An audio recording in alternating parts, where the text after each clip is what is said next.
রোজা বা সিয়াম হলো ইসলাম ধর্মের 5টি মূল ভিত্তির তৃতীয়। সুবহে সাদেক বা ভোরের সূক্ষ্ম আলো থেকে শুরু করে সূর্যাস্ত পর্যন্ত সকল প্রকার পানাহার, পাপাচার, কামাচার এবং সেই সাথে যাবতীয় ভোগ বিলাস থেকেও বিরত থাকার নাম রোজা।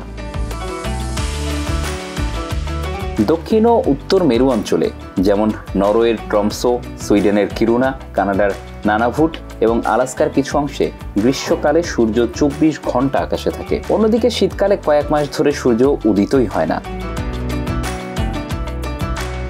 সূর্য যদি উদয় কিংবা অস্তই না যায় তাহলে রোজা রাখবেন কিংবা ভাঙবেন কিভাবে? এই প্রশ্নের উত্তর খুঁজতে গিয়ে ইসলামিক স্কলাররা বিভিন্ন সমাধান দিয়েছেন।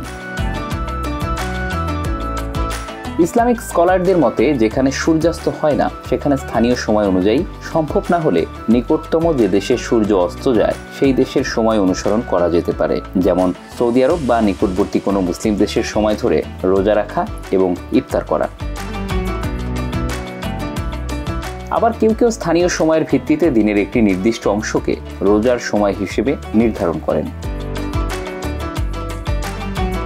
নরওয়ের বাসিন্দারা জানায় সেখানে গ্রীষ্মে সূর্য অস্ত যায় না, তাই তারা সৌদি আরবের সময় অনুসরণ করেন। সেখানে যখন ইফতারের সময় হয় তারা তখনই রোজা ভাঙেন।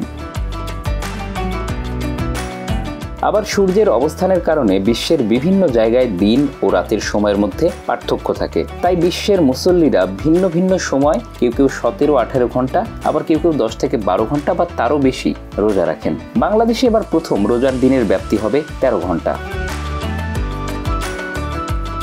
মধ্যপ্রাচ্যের সৌদি আরব, সংযুক্ত আরব আমিরাত এবং কাতারের মতো দেশের মুসল্লিরা এবার প্রায় 14 ঘন্টা রোজা রাখবেন। অপরদিকে এবছর সবচেয়ে বেশি 17.5 ঘন্টা রোজা রাখবেন ফিনল্যান্ডের রাজধানী হেলসিঙ্কির বাসিন্দারা। অন্যদিকে সবচেয়ে কম 11.5 ঘন্টা রোজা রাখবেন নিউজিল্যান্ডের ক্রাইস্ট চার্চের মুসলিমরা। Bangla affairs news desk.